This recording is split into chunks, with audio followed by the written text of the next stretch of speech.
સૌને જય શ્રી કૃષ્ણ। આજે અમે પહોંચી ગયા છીએ સરદાર ગામની બહેનોના સ્નેહ મિલનમાં।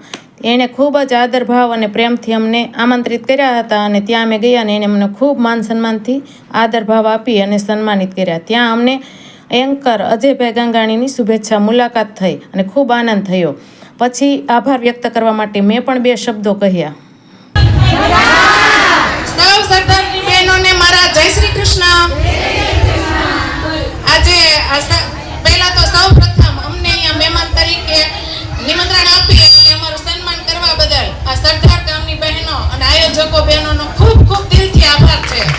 કારણ કે એક સ્ત્રી જ્યારે બીજી સ્ત્રીનું સન્માન કરે ને ત્યારે એનો આનંદ જ અલગ હોય। આપણે નકર કહેતા હોય ને કે સ્ત્રીને કામ જલ્દી ન આવે, એમ આપણે ઈર્ષાળુ સ્વભાવ થોડોક, પણ જ્યારે સ્ત્રીને મદદ કરવા આગળ આવે ને ત્યારે એનું કામ અલગ જ હોય છે।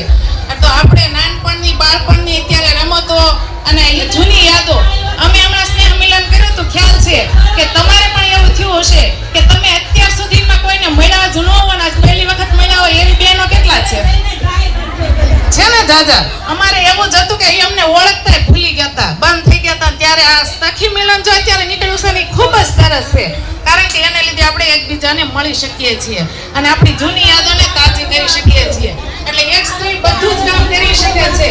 એટલે અત્યારે આ કાર્યક્રમ કરી અને બધાને ભેગા કર્યા છે અને અજયભાઈ ખૂબ સરસ મજાનું આપણને બધું કરાવી રહ્યા છે, તો એ બદલ બધાનો ખૂબ ખૂબ આભાર। ફરી આભાર। અજયભાઈ દીકરીઓ વિશે ખૂબ સરસ બોલ્યા। પિયરિયાનું આ બંને પ્રત્યેની આપણી ફરજ ચૂકાઈ ન જાય અને એ ચીલે એ રસ્તે જો આપણે ચાલીએ ને તો ખરા અર્થની અંદર આજનું આપણે સ્નેહ મિલન અવસર ઉજવો કહેવાય। બાકી પછી આ અમારા ટિંકલબેને પણ ખૂબ સરસ મજાની વાત કરી અને બધાને પ્રોત્સાહન આપ્યું અને પછી એક દીકરીએ મા વિશે ખૂબ સરસ મજાની વાત કરી। માતા એટલું જ કહે છે કે બેટા તું ખુશ રહેજે, જેને કોઈ ઉપમા આવી ન શકાય।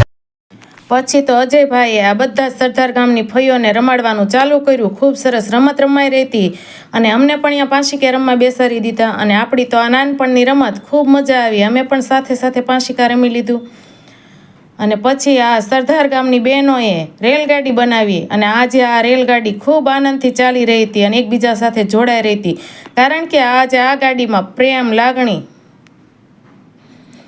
હર્ષ, આનંદ, ઉલ્લાસ અને એકબીજાને વર્ષોથી મળેલી યાદો હતી। એટલે આ રેલગાડી ખૂબ સરસ રીતે ચાલી રહી હતી અને એકબીજા જોડાઈ રહ્યા હતા। પછી તો બેનો ફેરફદુરડી ફર્યા અને એકબીજાની સાથે હાથ પકડીને ખૂબ જ આનંદ કરીને ગરબા લીધા અને રમતો રમ્યા।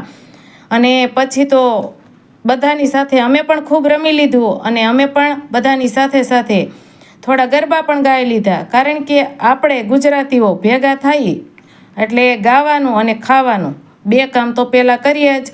એટલે આ બધાની સાથે અમે પણ ખૂબ આનંદથી ઝૂમી લીધું અને પછી ભાઈ આ રસિયો રૂપાળો રંગ રેલિયો હતો અને ઘેરે જવું ગમતું નહોતું, એટલે બધા સાથે અમે પણ ગરબા ગાઈ લીધા। અમારે એના આ બહેનોના આદર ભાવ અને ખૂબ જ આગ્રહને કારણે સાંજ સુધી રોકાયા હતા, તો એમની સાથે અમે પણ સાંજ સુધી આનંદ કર્યો। કહેવાય ને, લાગણી હોય ને ત્યાં ઓળખાણની જરૂર ન પડે। આ બહેનો સાથે ખૂબ આત્મીયતા થઈ ગઈ અને ખૂબ મજા આવી। પછી તો બહેનો ભાઈ માતાજીના ગરબાએ રમ્યા અને માતાજીના ડાકલાએ વાગ્યા અને ખૂબ બધાએ આનંદ કર્યો। પછી બધાની સાથે અમે પણ ભોજન લઈ લીધું અને ભોજન લઈ અને જમવાની પણ ખૂબ સરસ વ્યવસ્થા હતી। ખૂબ સરસ રીતે જમી લીધું ને જેમાં પછી જેણે અમને ખૂબ માન સન્માનથી બોલાવ્યા હતા અને આ કાર્યક્રમનો જેણે ગોઠવાયું હતું એવા રાહુલભાઈ, એનું પણ અમે ખૂબ સરસ રીતે સન્માન કર્યું। અને પછી ગાર્ડન તો ખાલી, એટલે આપણે થોડાક ફોટા પાડી લીધા અને આ સરદાર ગામની બહેનો સાથેની મુલાકાત કાયમ માટે યાદ રહેશે। આ વ્લોગ માટે એક લાઈક કોમેન્ટ જરૂર કરજો। સૌને જય શ્રી કૃષ્ણ અને આવા જ વિડીયો જોવા માટે મારા પેજને ફોલો કરજો। આપ સૌનો દિલથી ખૂબ ખૂબ આભાર।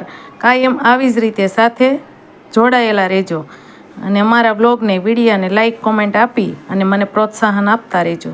સૌને જય શ્રી કૃષ્ણ, ખૂબ ખૂબ આભાર।